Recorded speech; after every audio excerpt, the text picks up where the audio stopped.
अरे जिया हो पूर्वांचल का माटी का लाल लो।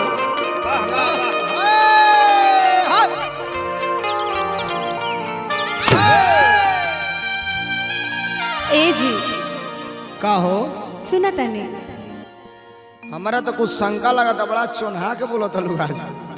अच्छा ये बताई हमरा शादी के मतलब हमन के शादी के कितना साल हो गए?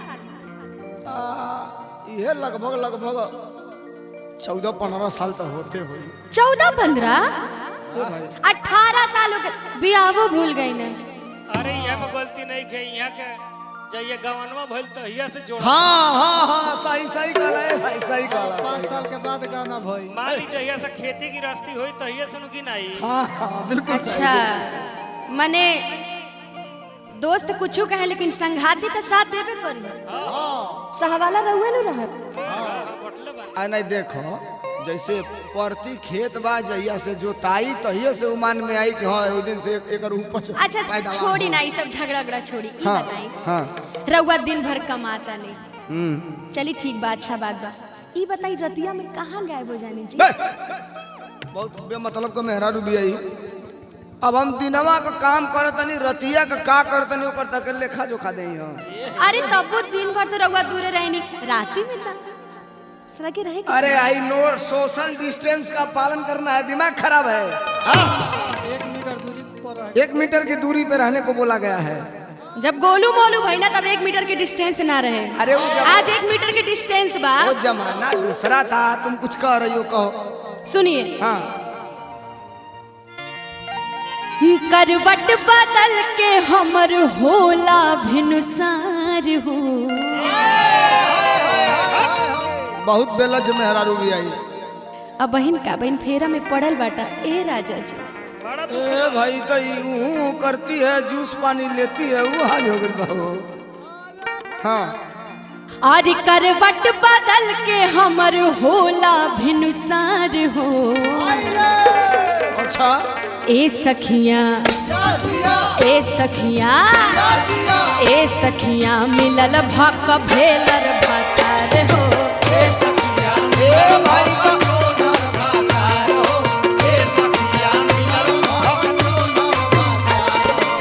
करवट बदल के हमर हो, करवट बदल के हमर होला भिनुसार हो।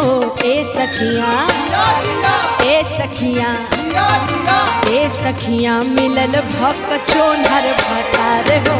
ए सखिया मिलल भक चोनहर भतार हो। ओ मेहरा रूबी बालू जा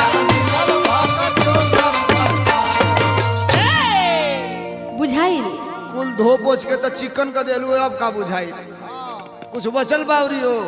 ई बताई हाँ रउआ मेहरी के सुख ना दे हम तक केकरा से उधार मांगब? बड़ी दुख बा।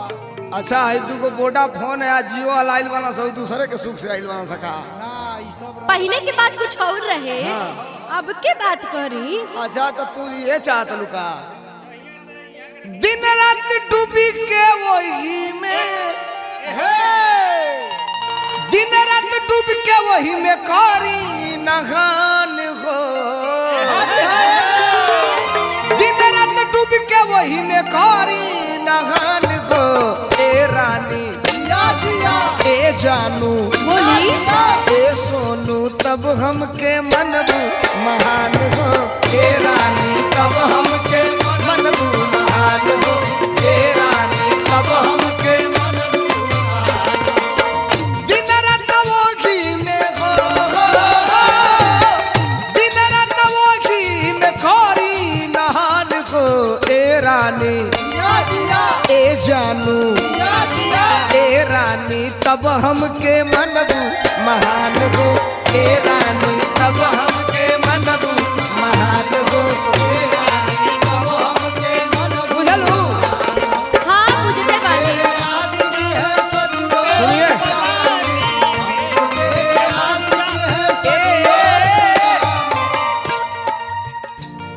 मैडम जी बोलिए।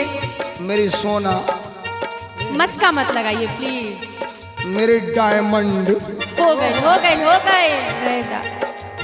ये गवाह लोग हैं। ए दूध पियत लाई के हम तो तेरे आशिक हैं सदियों पुराने। झूठे। अरे मोही के अरे हम तो तेरे आशिक हैं सदियों पुराने।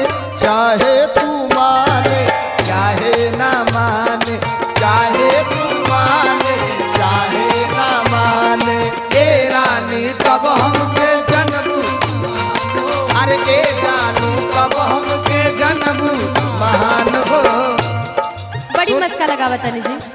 मस्का नहीं खी लगावा तो ई जवन तू अपन नई पोल खोलो आंदोलन चालू कैले बालू। अच्छा एगो बात सुना, बोली।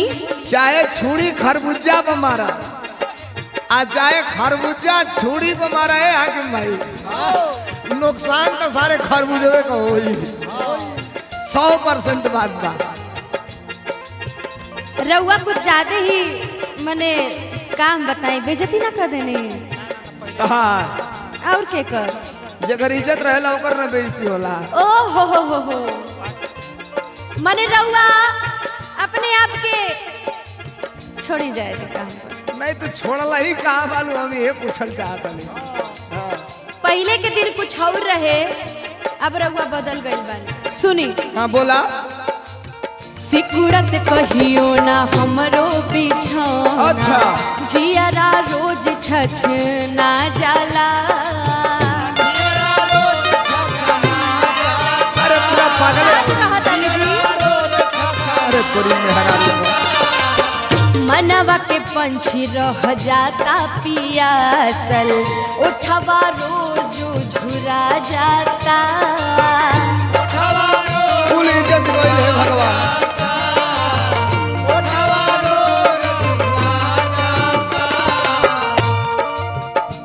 ए जी, हाँ। जब से रउआ रात भर गायब रहे लगल बनी, तब से है मेकअप टेकअप सब खराब हो गए। जैसे जगह तानी वैसे ही सुता तानी, और जैसे सुता तानी वो नहीं जान जगह। अब काम कहीं इतना लोग बा, अब हम अबे तनी सही जतिया तोपल रह जाए चाहते। ए जी सपना सजावल फूल, लो सपना सजावल फूल हो जाता बेकार हो। ए सैया ए सैया ए सैया तू हवा भक भेलर भतार हो। ए सैया अरे पूरा एकदम अब तो बता भी देने।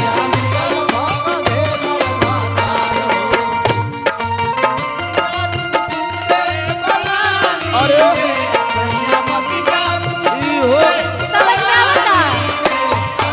ए भैया भैया भैया भैया भैया भैया भैया, ये लोग हमारा दर्द गा दिए। ये आपका दर्द इसलिए गा रहे हैं। हाँ ना ना मत बोलिएगा।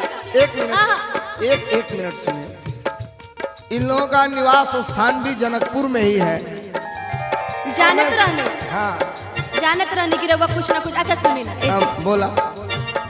सैया रात में न सूता पलानी में, सैया रात ना मनमू। में न सूता पलानी में, अगिया लागल बा मेरी जवानी में, अगिया लागल बा मेरी जवानी में।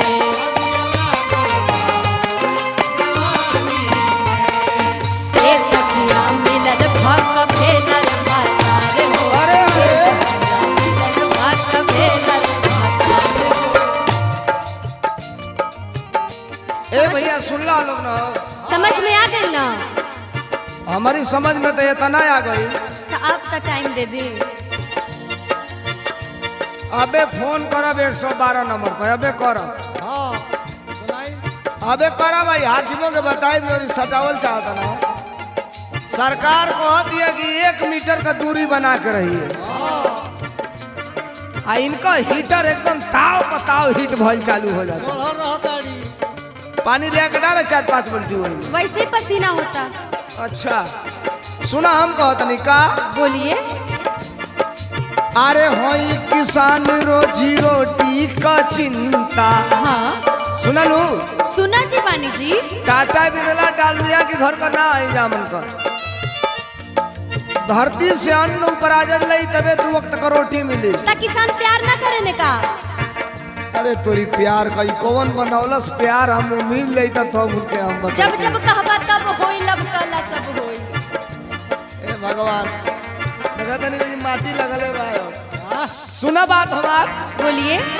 हाई किसान रोजी रोटी का चिंता, हाई किसान रोजी रोटी का चिंता, अरे हमारा के तड़ी पावेला, हमारा के बुझाई ता हम लोग प्यार ना करे ने।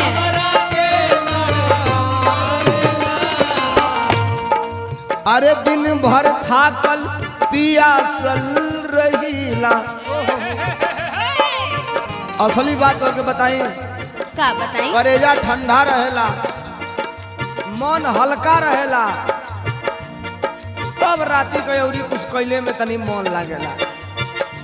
ठीक, दिन भर थाकल पियासल रहीला, दिन भर थाकल पियासल रहीला, अरे निदिया रोजो सतावेला, बुझाई रउआ लगे बहाना के कमी नहीं की। हाई किसान रोजी रोटी का चिंता, हमारा के तड़ी पावेला, दिन भर थाकल पियासल रहीला, अरे दिन भर थाकल पियासल रहीला, अरे निदिया रोज सतावेला। रउआ लगे बहाना के कमी नहीं की।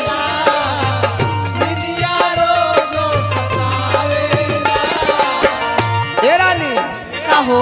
अरे समझेल बात नाही हो, समझेल बात नाही बालू नादान हो, समझेल बात नाही बालू नादान हो।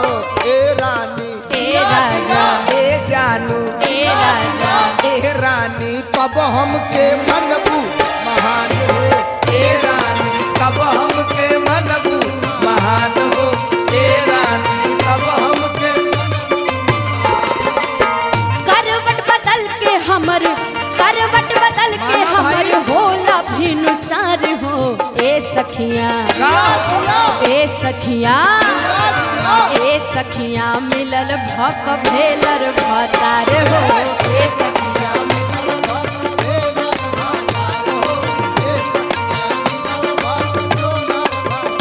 अरे ए रानी कब हमके मनबू महान हो, ए सखिया मिलल भक भेलर भतार हो। अरे ए रानी कब हमके मनबू महान हो। अब तो मान जाए। अरे हटा